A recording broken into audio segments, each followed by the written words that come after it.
মাননীয় প্রধানমন্ত্রীর প্রতিও আমার কৃতজ্ঞতা। উনি আমাকে এই দায়িত্ব অর্পণ করেছেন। অতীতে ওনার সাথে আমি পিএসওএফডি হিসাবে 3 বছরেরও বেশি সময় আমি চাকরি করেছি। ওনার সাথে আমার যে চাকরির অভিজ্ঞতা সেটা অত্যন্ত ভালো। যখনই আমি কোনো সিদ্ধান্তের জন্য ওনার কাছে গিয়েছি উনি অত্যন্ত প্রম্প্ট, খুব দ্রুত সেই সমস্ত সিদ্ধান্ত দিয়েছেন এবং আমার কাজ করতে খুবই সুবিধা হয়েছে। আমি ওনার কাছে কৃতজ্ঞতা জানাচ্ছি। উনি আবার আমাকে সুযোগ দিয়েছেন ওনার অধীনে কাজ করার জন্য। বঙ্গবন্ধুর প্রতি কৃতজ্ঞতা।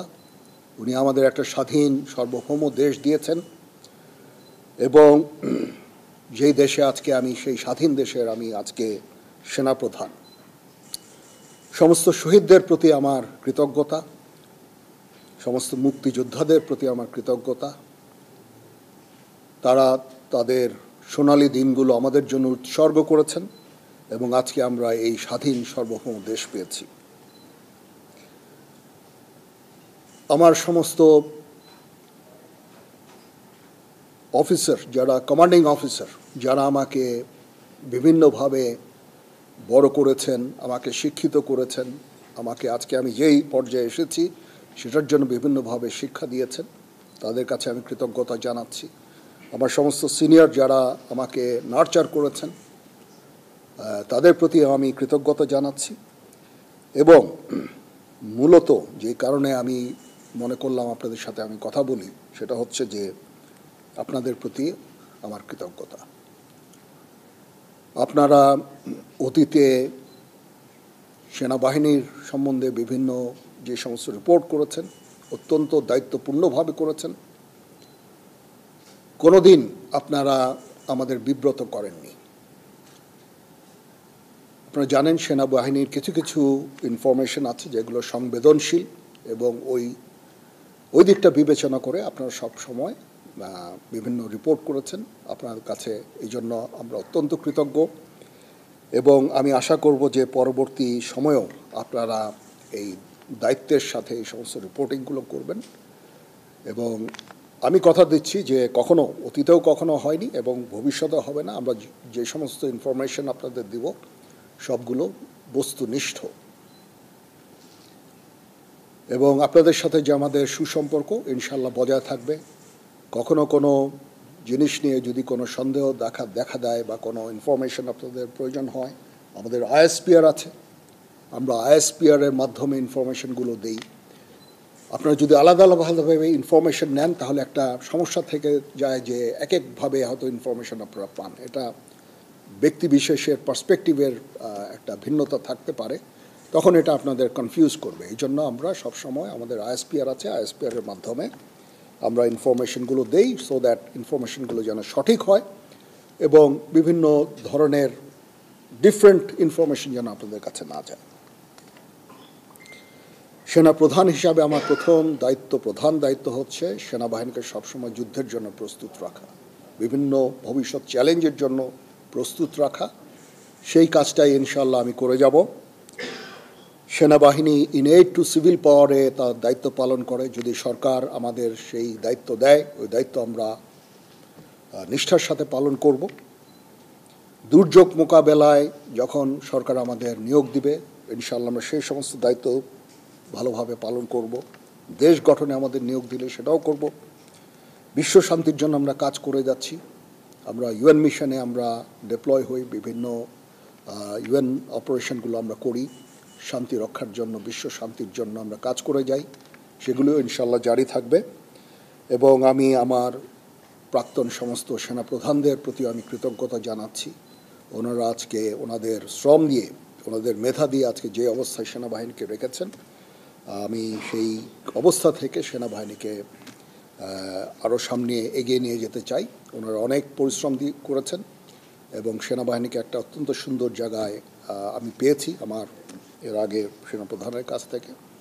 ইনশাল্লাহ আমি ভবিষ্যতে সেনাবাহিনীকে এগিয়ে নিয়ে যাওয়ার আমার সর্বাত্মক চেষ্টা আমি জারি রাখব এবং দেশ এবং জনগণের প্রয়োজনে যখন প্রয়োজন হবে আমরা সর্বদা নিয়োজিত থাকব এবং জাতির পাশে থাকব ইনশাআল্লাহ।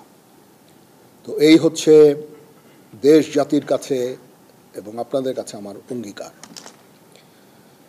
মোটামুটি এই কয়েকটা কথাই আমার ছিল। আপনাদের যদি কোনো প্রশ্ন থাকে, কিছু জানতে চান, আমার সাথে কোনো কিছু শেয়ার করতে চান, ইউ মোস্ট ওয়েলকাম। জি, আমার অতীতে সেনাপ্রধানরা যারা কাজ করেছেন অত্যন্ত ভালোভাবে কাজ করেছেন। তারপরেও শৃঙ্খলা একটা ইস্যু থেকেই যায়। সেনাবাহিনীকে সবসময় সুশৃঙ্খল রাখতে আমি কাজ করে যাব। ট্রেনিং আমরা সবসময় করছি, এই ট্রেনিংটা যেন জারি থাকে সেই দিকটা আমি দেখব। আমরা ইউএন মিশনে চ্যালেঞ্জিং দায়িত্ব পালন করছি। আমাদের অফিসার্স সৈনিকরা সবসময় ওখানে কাজ করে যাচ্ছে। এইটাও একটা চ্যালেঞ্জ এবং এটাকে সামনে নিয়ে যাওয়া এবং এটা জারি রাখা, সেই কাজগুলো আমি করব। এবং এগুলো মোটামুটি আমি চ্যালেঞ্জ হিসাবে আমি এভাবে দেখছি না, বাট এই কাজগুলো ইনশাল্লাহ করব। দেশ জাতি গঠনে যখনই কোনো কাজে আমাদের নিয়োগ দেওয়া হবে সেই কাজগুলো আমরা করব। এটার প্রধান কারণ হচ্ছে আপনাদের কাছে কৃতজ্ঞতা জানানো। অতীতে অনেক সেনাপ্রধান এভাবে কথা বলেননি, গত 2 সেনাপ্রধান হয়তো কথা বলেছেন, বাট আমি মনে করলাম যে আপনারা আমাদের এতভাবে সাহায্য করেছেন, আপনারা এই সংবেদনশীল সংবাদ প্রচারে এত দায়িত্বর পরিচয় দিয়েছেন। আমি যদি আপনাদের সাথে কথা না বলি সেটা মোটেই সমীচীন হবে না। আপনাদের প্রতি কৃতজ্ঞতা জানানোর জন্য বেসিক্যালি, এবং পরবর্তীতেও যেন আপনারা আমাদেরকে এইভাবে সাহায্য সহযোগিতা করেন সেই জন্য আমি মনে করেছি যে এটা আমার জন্য অত্যন্ত জরুরি যে আমি আপনাদের সাথে কথা বলি। প্রথমত হচ্ছে যে আমরা এঙ্গেজড সমস্ত দেশগুলোর সাথে। মায়ানমারের সাথে আমরা এঙ্গেজড। আমাদের ওখানে ডিএ আছে, প্রতিনিয়ত ডিএদের সাথে তাদের সরকারের যোগাযোগ আছে,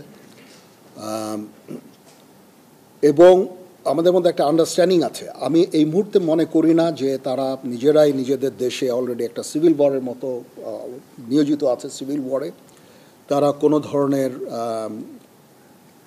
অ্যাগ্রেসিভ কোনো কিছু করবে আমি বেসিক্যালি আমি মনে করি না। তারপরেও আমাদের সেনাবাহিনী সব সময় এই প্রস্তুত আছে। নেভি আছে, নেভি তার পেট্রোলিং বাড়িয়েছে, সেখানে তারা ফ্রিগেট পাঠিয়ে সবসময় পেট্রোলিং করছে। বর্ডার গার্ডও প্রস্তুত আছে, যারা সেন্ট মার্টিনসে ডিপ্লয় থাকে সবসময়, এটা আগেও ছিল। বাট ইন ডুইং সো আমরা কোনো ধরনের প্রভোকেশন আমরা করি না। মায়ানমারের সাথে আমাদের রোহিঙ্গা ইস্যু ছাড়া there is no other issue. আমরা চাই যে তারা এই রোহিঙ্গাদের ফেরত নিয়ে যাক। তাছাড়া তাদের প্রতি আমাদের অন্য কোনো ধরনের বিদ্বেষ বা কোনো ধরনের সমস্যা আমি দেখি না। So we are engaged with them. এবং ডিফেন্স ডিপ্লোমেসি একটা জিনিস বলে একটা কথা আছে, যখন 2 ফোর্সেস একে অপরের সাথে কমিউনিকেট করে সেই ফোর্সের পক্ষে হঠাৎ করে যুদ্ধ শুরু করা ভেরি ডিফিকাল্ট, এটা হয় না, ঠিক আছে? এই জন্য ডিফেন্স ডিপ্লোমেসিও ইজ ভেরি ইম্পর্ট্যান্ট। আমরা তাদের সাথে এঙ্গেজড আছি, সবসময় কথা বলছি, এবং শান্তিপূর্ণ উপায়ে আমাদের এই রোহিঙ্গা ইস্যুটা সমাধানের আমরা চেষ্টা চালিয়ে যাচ্ছি। আমরা কখনো হতাশ নই। আমি মনে করি যে একদিন না একদিন ইনশাআল্লাহ এই সমস্যার সমাধান হবে। আমরা সবসময় তাদের সাথে এঙ্গেজ থাকব। তো সবাইকে ধন্যবাদ। আপনারা যে এসেছেন আমাদের এখানে, আপনাদের অসংখ্য ধন্যবাদ। এই ইনফরমেশন এই ইস্যুটা কভার করার জন্য কষ্ট করে এসেছেন, সারাদিন ছিলেন। আমি জানি না আপনাদের হয়তো লাঞ্চের ব্যবস্থা করা হয়েছে, একটু পরে আমরা একসাথে স্ন্যাক্স খাবো।